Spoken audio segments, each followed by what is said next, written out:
Okay,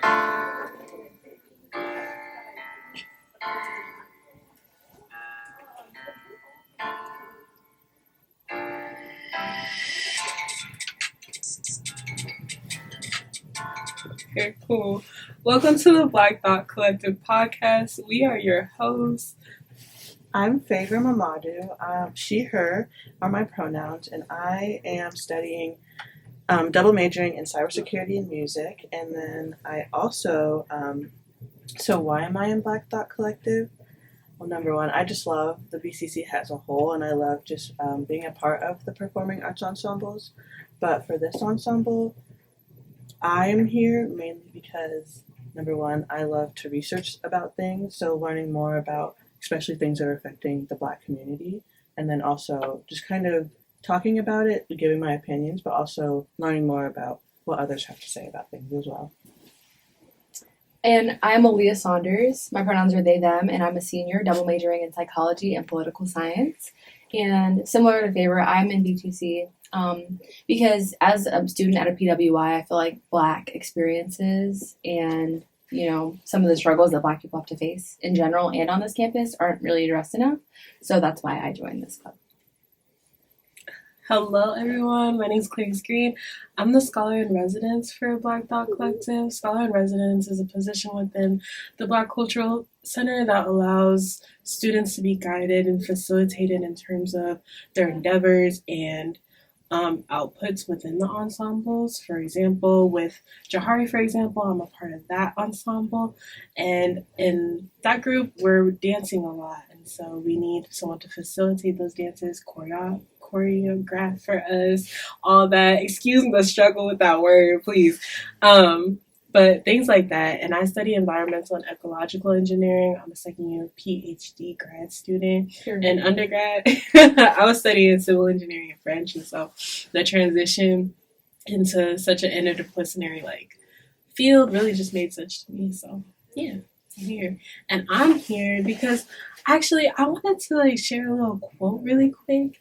I was prompted by the former Black Thought Collective facilitator, scholar in residence, to kind of take on this position, especially in terms of she just kind of asked me oh, are you interested? And I got We're talking about Ariel, right? Exactly, we're talking about Ariel, and so period. Shout out to Ariel. But I was just thinking about in terms of being a part of BTC, just that greater access that I have to being a part of a collective thinking space, geared towards looking at Black people, Blackness, and Black community and fostering that. And so, anyway, one quote that I want to share really quick. I was reading Taking the Arrow Out of the Heart by Alice Walker. I'm still going through it. It's a little poetry book. And basically, the premise of this book is taking the arrow out of the heart in terms of the pains that we go through as Black people, as humans, and how do we go about taking this arrow out of the heart, this theoretical arrow.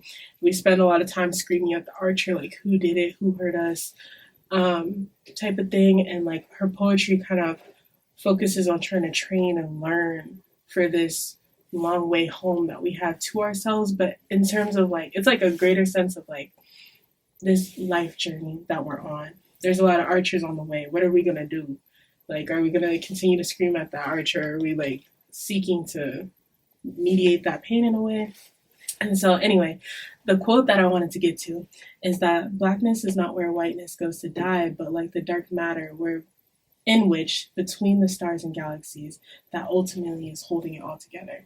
And I vibe with that quote. I liked what it's saying, what the book is highlighting, what the poetry highlights. And I would hope that BTC is a pathway into that training and learning ground. So. Ooh, I like that. Cool. Okay, Clarice. And I'm Leah Patterson. I am double majoring in psychology and sociology. And one of the reasons why I'm in BTC is because I feel like being in a predominantly white space, I've been radicalized in the last couple of years to just want to advocate for myself and advocate for other people who experience their identities on intersectional grounds, me being a Black woman, and how that narrates my path and navigating these spaces. Mm. Okay, cool. Thank you. Thank you for sharing that. So, I guess my first question to prompt us all is, what was Black Thought Collective? Mainly like in general, are you saying? Yeah, what is, yeah, that's my question. What is Black Thought Collective? Okay, so I would say that BTC was mainly like born and functions as like the research arm of our performing arts ensembles. So we're just trying to expand our voice and also just kind of hear the voices of other Black students as well. We historically we looked at like the social, political, and of course historical movements centering the Black experience. But now we're trying to explore contemporary voices, and we're trying to hear your voices as well. And so I think, like, when we're thinking about voices, are you thinking about, oh, we need this particular voice on campus? Like, um, how do you feel about like expressing that? For example, like for me, when I'm thinking about this podcast and its existence and what's necessary about BTC in general, I feel like there's like this situation in which we're the only ones in our classrooms, we're the only ones on campus, and that being like for someone that's listening, in terms of the only one, it's kind of like this concept in which you might be the only person of representation for your race or ethnicity or culture within a classroom, a space, a place. And so I guess that's what I think about when I'm thinking about BTC, but also like just speaking on these experiences on campus. I wasn't sure like if that's how you felt in terms of having this voice on campus. I kind of agree. I feel like the purpose is to kind of bridge that disconnect with emotional, mental, and like social um, barriers that we have based on our experiences in the Black community, but also just because there are these places for us, that doesn't necessarily mean that we're connected to each other and can understand that we have shared experiences. Mm, I like that. I do. Cool. So what can we expect from BTC? Like, what's the theme of this semester? What are we focused on? So the theme that all the PAEs are doing for this semester is Black Erasure, and it's permanent ink, right, guys? Yeah. That basically that Black people cannot be erased from these spaces. And as far as BTC, we're going to be doing about bi-weekly podcast episodes focusing on different issues in the Black community related to Black erasure, kind of just to spread awareness and share our thoughts on these topics.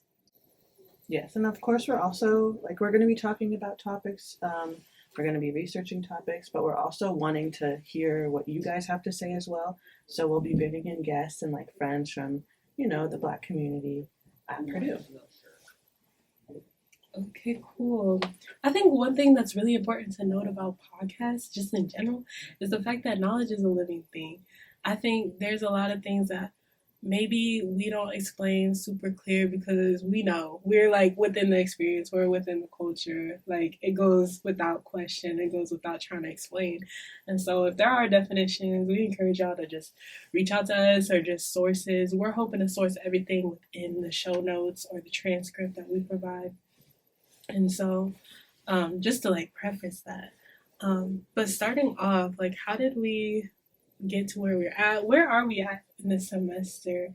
I think, in terms of like, just shooting for like production in Black Erasure and like speaking on it, how far have we gotten? I think, like, in terms of research and or like interviews and stuff, like, where are we at with that? Like, what are we doing? So I know we have conducted some interviews so far, just with like students at Purdue, kind of stopping people on the street and asking them, what is Black erasure to you? Do you know what that term means? Are you familiar with it? As well as we've like started a little bit of our own, I guess, independent research on our first episode topic, and we're starting to like pick topics for later on in the semester. So like that's what I think we've done so far. I don't know what you guys have done as well. No, yeah, that's exactly what we've done. Like we took to the streets, and of course we'll let you guys know more about what Black Erasure is. But first, we actually want to show you the videos that we took from the interviews that we took.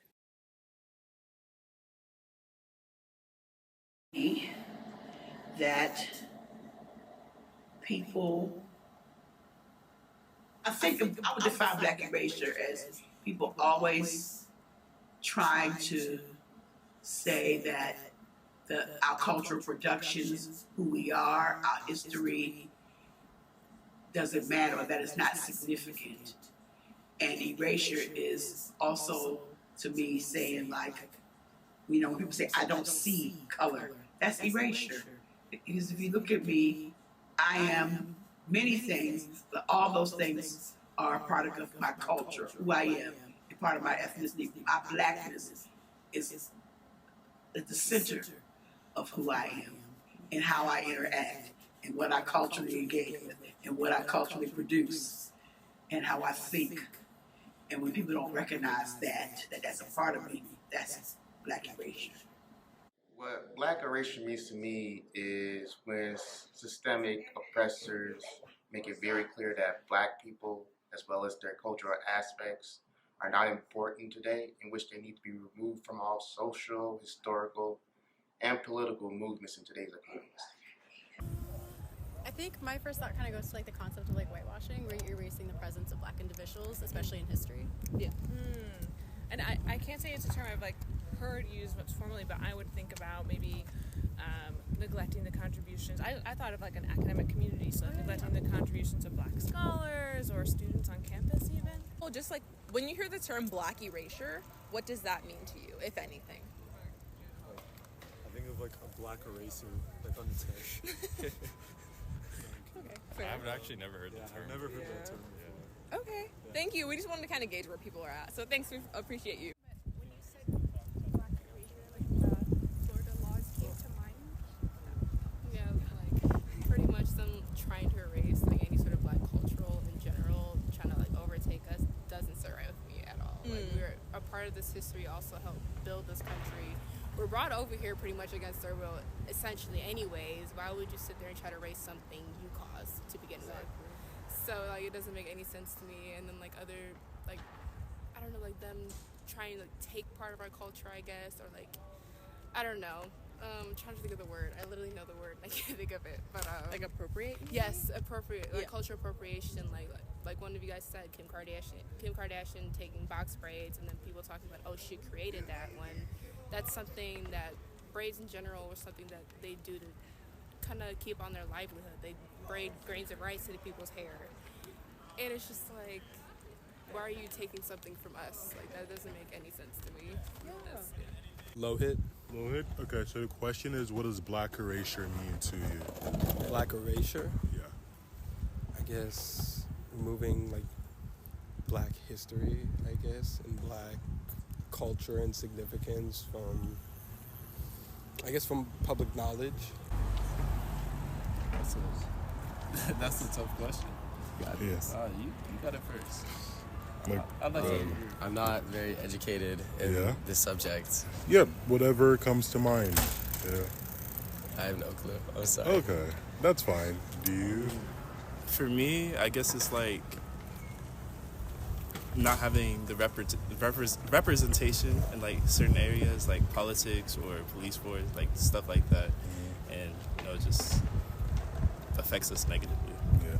I would say it's kind of just like our culture being kind of reduced from society and like showing the impact is not there. To me, Black erasure is Black people being removed from spaces and being spoken over, having maybe white people or people from other races or ethnicities kind of speaking over them and speaking over their experiences and pushing them out of spaces, maybe, erasing their history and not talking about the injustices that have happened to Black people, throughout American history and even like all over the world, to be honest. Black erasure is taking our history and then ignoring it, not acknowledging it, taking our culture, changing it, not acknowledging like its roots and everything. Like how rock originated from Black people, but nobody wants to acknowledge that. Even in in schools they're taking out like essential Black history courses and everything, not teaching that that's Black erasure because we are so much more than, obviously we're so much more than our past, but our past is going to make us who we are, and it's important to acknowledge that. What was your first like thoughts on that like whole like experience, and how do you feel about that? Are we gonna do that again? Things like that. Just Although like I have to admit, I was kind of nervous during the interviews just because like it's weird. It's awkward walking up to people on the street. Like I'm like, I don't know. I just have a hard time being extroverted in those settings. But a lot of the answers that people were giving were very insightful, and I think a lot of people had a lot of really good things to say. And also, I don't know. It was kind of encouraging because I guess like going to a PWI, I have to admit like most of my friends are like students of color. I don't interact with some of the white students as much as I probably should, and it was just interesting to hear some of the things that people had to say and kind of gave me like a little bit of hope. And I was like, okay, don't judge a book by its cover, kinda, because some people really did have insightful things to say. Well, other people, didn't have such great things to say, but I understand that the term Black erasure is not really heavily used. So I understand that people might not be super familiar with it, I guess. Yeah, going through the interviews, of course, there were definitely people who were like, oh, this is what black erasure is, this is an example. And then there were other people who were like, I remember that one dude who was like, a black eraser that you use to erase pencil. It's like, no, not quite. But I mean, a lot of people just haven't heard the term before, which it's not like a new term. They've been doing this since the beginning of time, but it's just kind of, especially with the media, you're definitely seeing it more now, and like we talk about it more. Especially. Yeah, and I think even for a lot of the black people that we interviewed, like they didn't know what the term was, but once we kind of jogged their memories and gave our own personal examples, they're like, oh, like I know what that is, but I didn't have the proper term to describe it. They didn't have the language yet. Yeah, I mean, some like there were these two women we talked about. Yeah, they really didn't know like what black erasure was, and then like we gave them the example of like Kim Kardashian when she all of a sudden wore box braids, and then everyone was like, "Oh my goodness, that's so cute! Like you created that. You're like, no, she didn't." Yeah, I think it was cornrows, and she was calling them boxer braids. Exactly. Like, girl, please don't piss me off. Exactly. Oh my goodness. I think that's just so interesting. So we're talking about like different events related to Black erasure right now. And why are we talking about this? Like in general, like why should we be discussing Black erasure? Like what's it connected to? I think like if you're looking at news or any like media source that like you see a lot of policies and ideas that are promoting the banning of Black history, and like it's not only Indiana but several states around us, including Michigan and Connecticut and Kentucky and Ohio.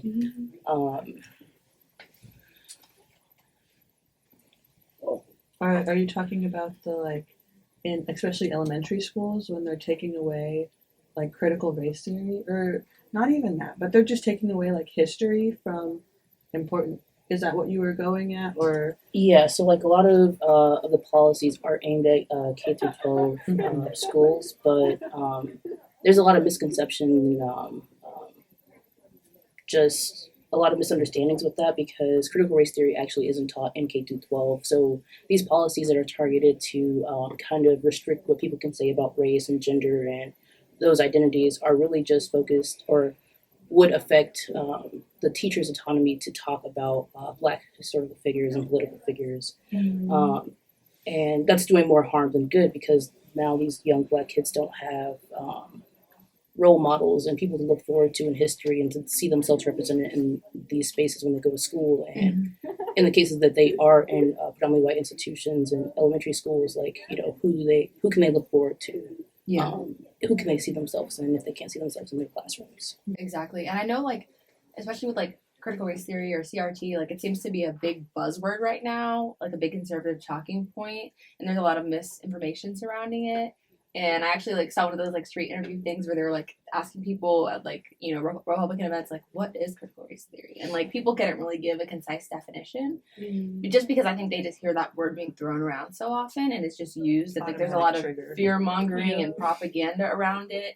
It's like I think that's also important to note, I guess, that there hasn't been correct education that's been accessible to people, especially on the right, about what critical race theory is. And even myself, like, I'll be honest, like like I've like heard about it and like read news stories and things about it, but it's just a very big buzzword, I guess, right now. I would say.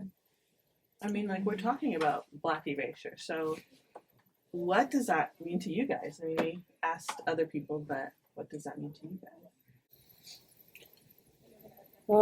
I would say it kind of just like neglects, or anything that neglects like the Black experience. Like a lot of people say that there is no American history without Black history, and just really taking into account of all these different things that Black people have contributed to, that there is no like real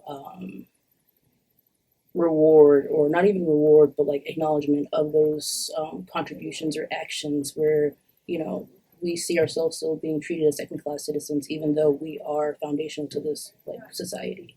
Mm-hmm. America would not be where it is without us. What about you guys? Yeah, I definitely agree with what Leah said, and I guess I think about it historically, like, because last year we took a trip to New Orleans with Black Cultural Center, and we were kind of learning about the history of chattel slavery in Louisiana, and just I was shocked by the sheer amount of things that Black people had contributed to that city that nobody talks about, I guess, or the history's kind of been rewritten to exclude them, like even in as detailed as like the architecture of the city, and like like enslaved people built that city, and like I guess that is a part of Black erasure. And then also even in more modern times, when we see like our spaces being kind of taken over, and I guess when you think about hip hop and like gentrification, there's just like you can see it everywhere you look in American culture, like currently, that Black people are kind of starting to. We only had a few safe spaces to begin with, where our culture was like ours, and that felt like ours. But like slowly, they're kind of getting watered down, and we don't really have ownership over those spaces as much anymore. Mm-hmm. And I don't remember what the name was, but when we went to New Orleans, remember that space, Congo Square, I think, where like that was the one place that, since like even during slavery, I'm pretty sure, like they would go to Congo Square, they would have like services, they would talk, Sundays, dance, like that's just a space that was theirs. And even now they're trying to take that away and put like a town hall building, and it's just like continuously over and over again trying to erase us and like take things away from us that are important. Yeah, I think I learned a lot about that last year. Especially last year, one of our topics for Black Thought Collective was chocolate cities, and we were mainly learning about gentrification, white flight, and just like how even infrastructure was built that would like create like areas that were like really, I guess, had bad infrastructure and like lack of resources. And we're learning about even how like interstates and things like that were built in certain places in order to like almost segregate people and separate them. So, yeah. I mean, that's a really good point. Like, what was that thing we learned in New Orleans? Like, Hurricane Katrina wasn't the one that even caused the flooding. It was the fact that, what was it? It was like the lack of like reinforced infrastructure. So they weren't going to these areas where low income families were living to reinforce these things that should have been served as like normal. And so it was more in the sense that it was government neglect versus the actual storm. I was shocked on that as well. Yeah, for sure. I think like you just reminded me of like the way that Black history can also inform and impact research and that direction that it takes, and even the way that it gets talked about. So I was reading something from my urban ecology class. I was doing just research on my own concerning like urban trees and what it impacts, who it impacts. I was reading the significance of urban trees and forests towards a deeper understanding of values by John Dyer. Basically, the whole thing was trying to explore people's attraction to trees and like just the relationship that they had, that they were like developing with trees. And so their results of their research was looking at like the emotional ties of people to forests, in a sense, in a city. And so one thing that stood out to me from the text is that urban African Americans are not generally found to be heavy users of forest areas, and studies suggest that they are more likely than urban whites to prefer developed recreation areas over more natural ones. Although the reasons for this behavior are many and complex, one explanation that emerged in our research with African Americans in the Chicago area concerns negative images of forests in rural areas in the South where many have their roots, and roots is in quotes. The concerns range from insects and snakes to threats of life and limb. We have found particularly strong fears of forest environments among urban African American female children.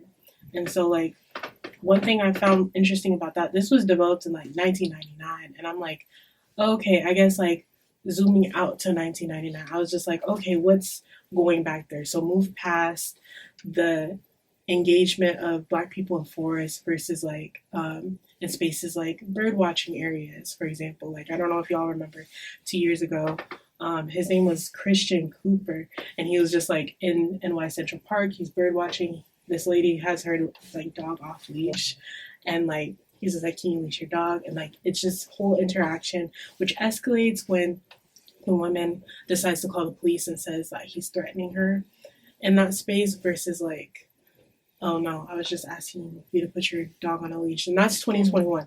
And so I zoom back even farther, and this is like early, like actually late 1900s, 1989, Central Park 5. I'm thinking about that case where you're being, and I'm addressing all these cases to be like, it's not even just about the South, it's about being like kind of not sought after. What's the word? Like you're just engaged with negatively in that space. And so I zoomed out even farther. I'm like, okay, in 1939, you have that protest anthem by Billie Holiday, Strange Fruit. And I don't know if y'all remember that, but just the lyrics really quick for those that don't know it.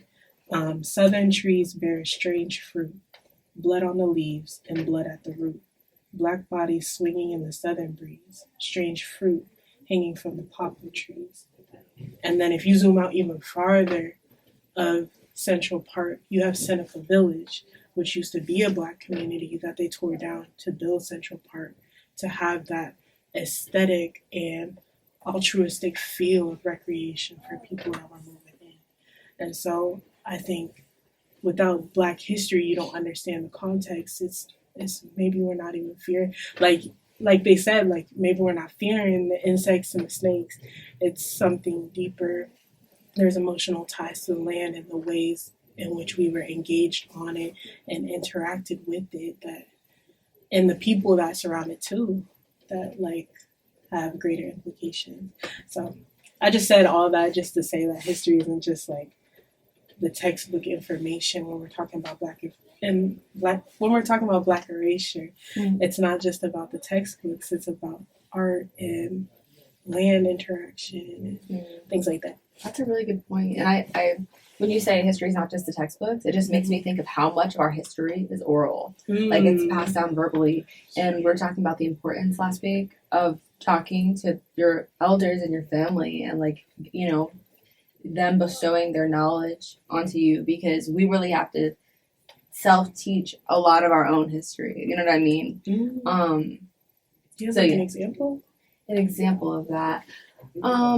Like, because I think for me, like, I learned certain things in textbooks, but they don't really go into, you know, a lot of detail. But when I talked to my great-grandmother about her experience of going to the first integrated school in her hometown of Kentwood, Louisiana, like that, you know, completely like reshaped like the way that I viewed that. Or even my mother, she's from Kenya, so my great grandmother, like, you know, told my grandma stories of colonization in Kenya and like what it was like for the British to be there, and my like family members being a part of like the resurgence that they had against, I don't know if resurgence ever, but like the Mau Mau warriors in Kenya, they were basically trying to fight against the British and the colonization.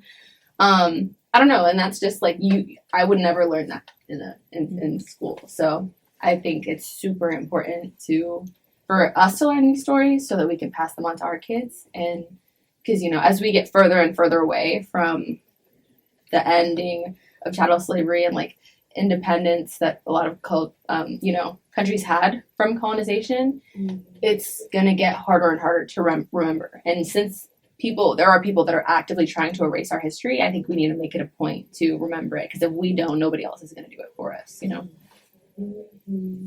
That's a great point. I think the storytelling made me think of the way people code switch and how that can even leave out information. So code switch, it's like if I was to get into basics, it's like you're not telling certain things to certain people in a sense. You're not saying things in a certain way to certain people in a sense. You're not exposing them to certain stories or histories and information. Do y'all have any examples of that where it's like, oh, we're not going to talk about that right now, versus like, okay, we can address that? Do y'all have any examples within your families or like communities? As far as like code switching? Code switching.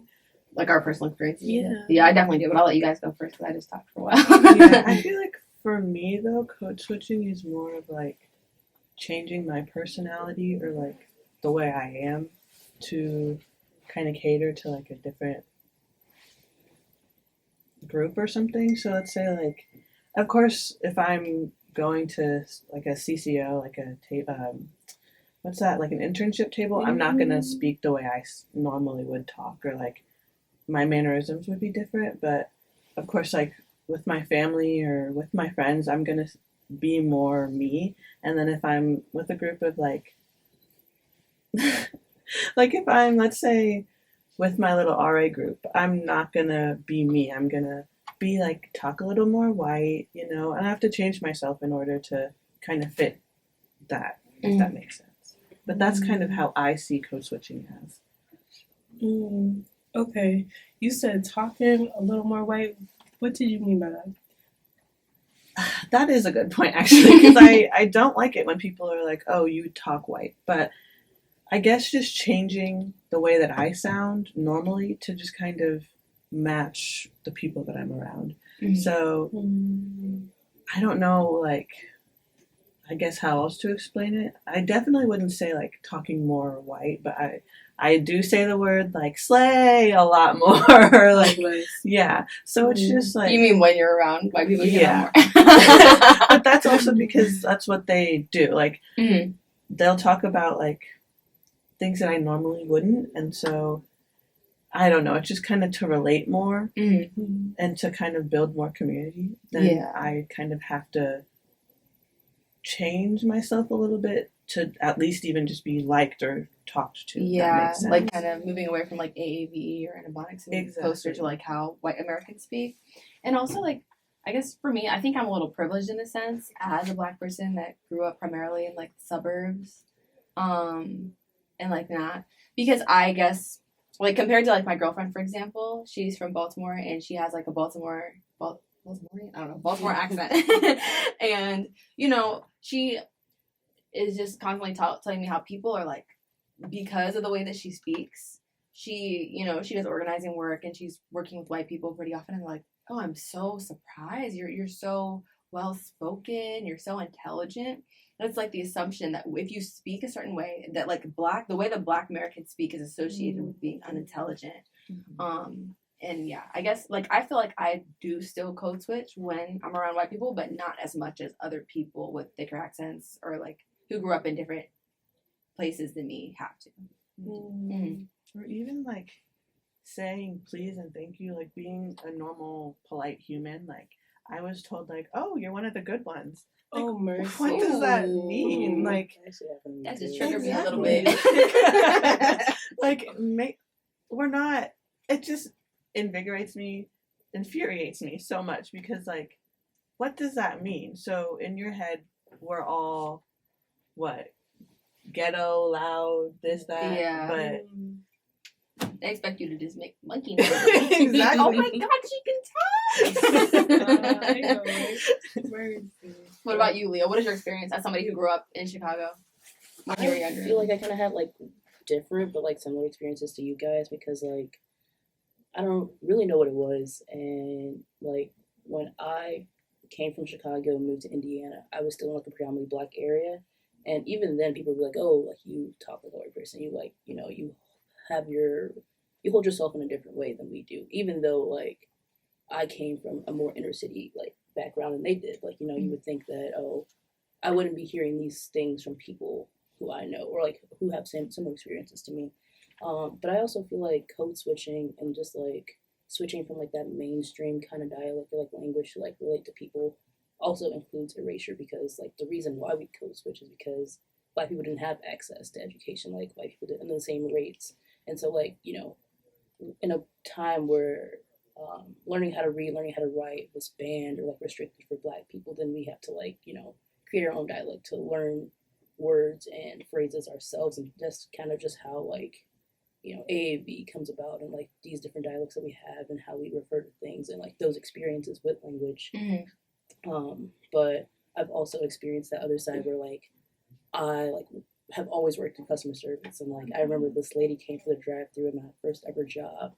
And I took her order, everything was fine. She pulled up to the window and she literally like stepped back and she was like, "Did you take my order?" I was like kind of shocked that like who I was as a person, like my image matched my voice. And she's like, "Oh," she's like, "You have like a really nice speaking voice, like you should be on the radio." And I just like, what? Yeah, and I was just like, I really didn't think about it in that sense. Like I was like 16 in high school, but like all my coworkers after she left, they were like, "That was like really weird. Like she shouldn't have said anything like that." I hate the way racism is so covert sometimes, where it's like what you're saying, they're saying it so nicely, but what they're saying is so evil. Right? Like it's almost it's like I don't know, it's like sinister almost. And when bring this whole conversation, when you were talking, it just made me think of like, AAV and like Ebonics in the age of like social media. And that is like definitely a huge topic when it comes to Black erasure, because now it's not AAV, it's TikTok language. It's like, these white people feel like they have ownership over our language, our terms. But when we say it, we are facing oppression. We're being judged, like employment discrimination. So what do you guys think about that? Like AAV in the age of, social media, I guess. No, that's 100% true. I feel like also in like the LGBTQ community, especially like our mannerisms are taken in that as well. Like the clapping or the like, it's just especially in TikTok, it's just kind of social media talking, or like TikTok. It's exactly what you just said, but like it's crazy to see how like when we do it, oh, we're loud, we're this, we're that. Yeah. But when other people do it, it's like, oh, they're just, they use TikTok. Yeah, it's interesting because, before, like, of course, like, segregation is over, but, Black people still kind of have our own areas and communities. So I think social media is interesting because it allows white people access to us in a way they've never had it before. And so, like, I don't know if y'all see the thing recently with the lady with the 48 oysters. But okay, so I'm gonna explain it for people who haven't seen it. Basically, it was a Black woman. She went to this oyster restaurant on a date with this man, and they're supposed to get drinks, but he ordered a bunch of oysters, a bunch of food, and people were debating it online. It was like a thing that was very much started in the Black TikTok, Black Twitter, and it kind of transferred over to white spaces. And this white girl went back to the same restaurant, and she was like, I don't know, like kind of I guess doing the same thing that girl did, eating the same food she ate, and she kind of was making fun of her in a way, and she was kind of saying like, she was like asking the waiter like, oh, when did that girl come here? Like, and he's like, oh, she comes every this day, whatever, and she's like sharing all the girl's business on social media. So I don't know, it's just strange because like, I guess back to my point, it's just like white people. Like, I guess social media is forcing us to interact with white people that have never happened before. But I think can be a good thing because it's good to see other people's experiences. It kind of breaks down some of the, like, maybe some of the biases that people have. But at the same time, I think it can contribute to Black erasure in a way because we don't have those bases. Right. Like, it's going, like, sharing those experiences, but also, like, just because they see them doesn't necessarily mean that they understand them and, like, where they come from. And so, like, trying to like navigate that, but also like the issues that surround like social media, like such as like people saying like, oh, you're gatekeeping this culture, like you're not really sharing, you're not being inclusive, and like kind of navigating that as well. Like how do we share our culture and like inform people that like these things exist for us and these are experiences, but at the same time like have parts of ourselves that are still just ourselves, and still that we can just be like, hey, this is still a piece of me. Mhm. This is not just something that you can use as costume. Yeah, and I think what's changed also is before when white people would like interact with things that were part of Black culture, there was more reverence. You know, they were like, "This is me appreciating something that isn't mine." Right. But now that I don't think that it really exists as much anymore. It's like there's not as much appreciation for our spaces and for our art and accomplishments, and now like they wear it like it's theirs. And I think that's the issue that I take with it because of course I think we should appreciate, other people's cultures, but I guess that's where it starts to I take issue with it is where it's not appreciation and it just becomes on, like you were saying, taking it on and like wearing it like a costume. That's very true. I feel like it's the thing that makes me upset is like the entitlement to our culture and like the things that we kind of share. Yeah. And you don't see that with other cultures. Exactly. At least in my opinion. Like I know sometimes of course white people appropriate other people's cultures, but I think it's the most prevalent with Black culture, at least in my experience. I might be wrong. For sure. Thank you for sharing all that. I think when I was thinking about in terms of the culture, I'm thinking about another report we looked at together. It's called Girlhood Interrupted. The researchers looked at a bunch of adults, about 300 plus adults, and those adults were predominantly white, predominantly female, and between like 25 and 34, and they were just looking to see the experiences in terms of Black girls versus white girls and just comparing those and just to see what they were experiencing collectively. And one thing that they noticed is that just beginning as early as 5, Black girls are being viewed to like behaving and seeming older than their stated age, being more knowledgeable about adult topics like sex, and most likely just taking on adult roles and responsibilities in general. And I think when we were talking about the culture, I'm thinking about, okay, in terms of the way that we're on the internet and we're in social media, how are you seeing this play out in the future, do you think, or just even now? Like, are you still seeing like this adultification of different like young girls, young Black girls specifically? Did you see that in yourself growing up too? I personally think I did. My mom was like a single mother, so it was really just me and her. She was working all the time. She was a nurse as well, and she was in school. So I had to do a lot of the things on my own. I mean, of course, so in the beginning, I was born in Nigeria, and then I came here at the age of 3. So I lived with my uncles from like 3 to 7, I would say. But then from 7 on, my mom moved out of their house. So it was kind of me taking care of myself. She would go to work. I would, do the dishes, like do laundry.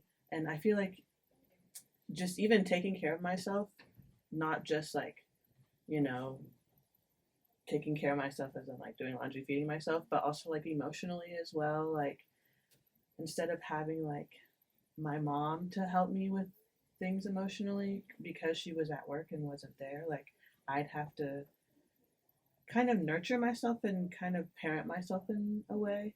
But I also see that not just with me, but like a lot in the Black community, kind of children just being adultified. I would say like both male and female.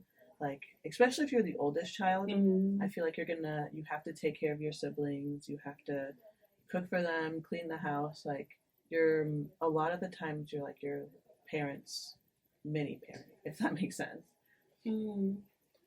I guess like what I'm thinking about now is like, thank you for sharing that first of all. But like what I'm thinking about now is like, okay, in terms of Black erasure, how does this concept of children growing up too fast connect? How do you see it connecting? I feel like it kind of just goes in the sense that like, Black children don't even have a childhood like that. Is kind of being removed from them. They don't have the space to grow and to, kind of understand like budding identities and all these other things because they have so many other things to worry about. And like kind of going back to like the social media thing, like I feel like because so many younger people have like access to social media that also affects like how they develop and how they grow up. But even when you see like, let's say, young white girls on TikTok wearing makeup and doing all these things, they're not like sexualized, they're not adultified, they're not put in this place where no kid should be. And I feel like it's a unique experience for Black children to just kind of go through this process of this is normal. This is a normal function of my life, but it shouldn't be.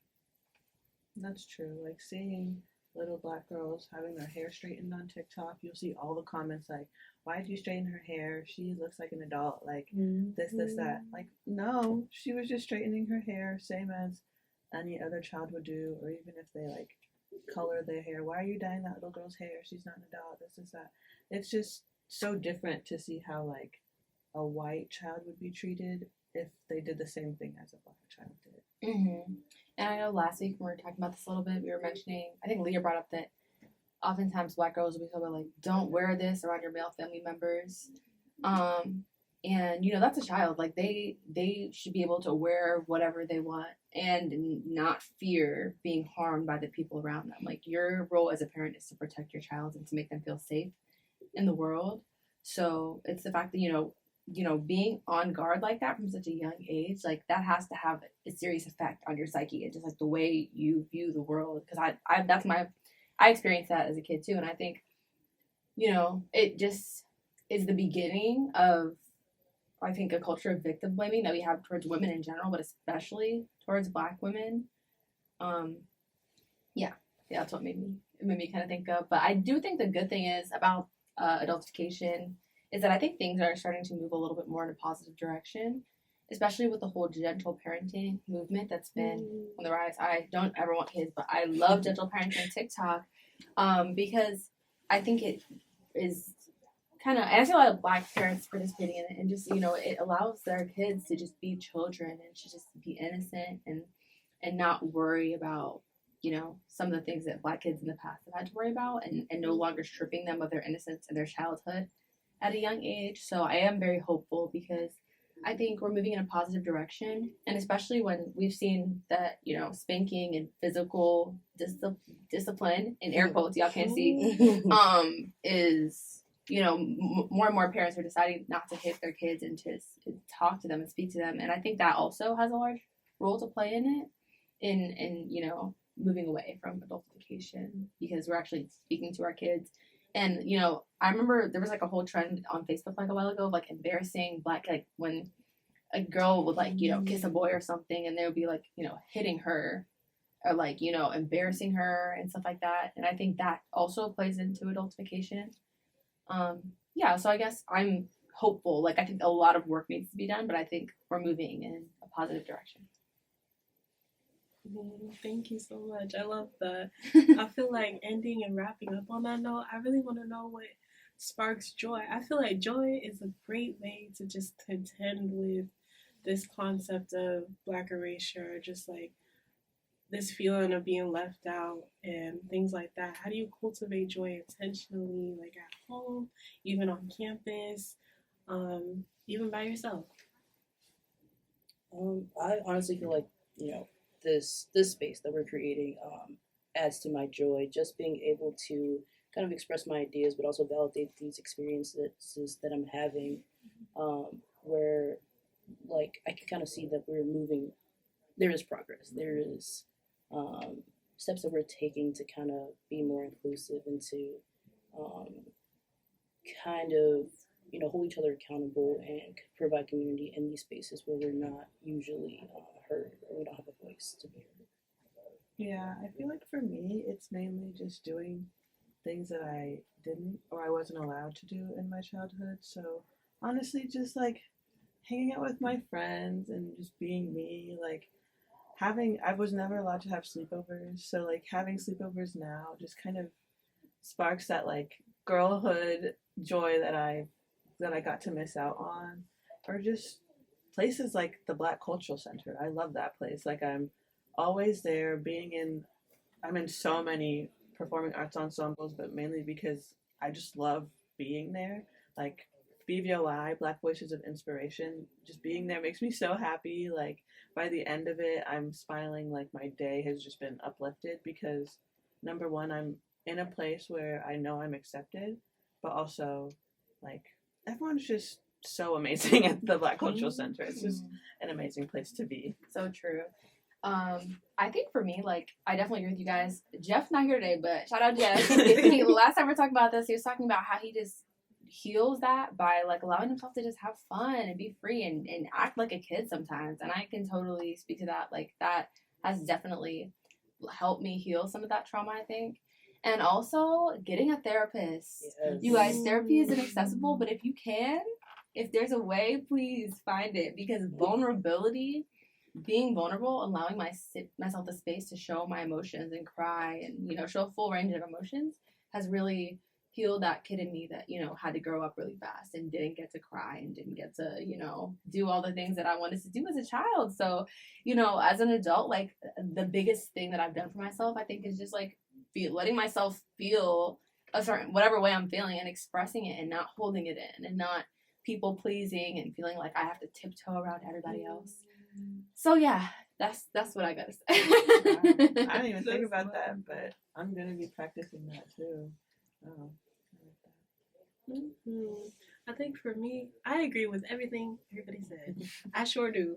And I think, for example, like, one way I'm cultivating joy, I did go to therapy, for example, but I've also, like, recently bought skates and, like, trying to reenact that kid in me that wanted to go to the skating rink so bad, but I had to go to karate because I had to learn to defend myself. Like, mercy, like, that's real though. Just things like that. And so I thank y'all for being here and sharing that, and hopefully the listeners, y'all can come up with your own ways of cultivating joy and intentionally bringing that about wherever you go on campus throughout the rest of the semester that we have. So just to wrap things up, we do thank you for listening. Please subscribe to the podcast and leave us a rating, leave us a review. Subscribe to the BCC newsletter and email us your feedback via the BCC media email, bcc@purdue.edu. And most importantly, keep thinking, because it's always bigger than you. Until next time, we're the Black Dot Collective. Bye. Bye. Have a good one. No,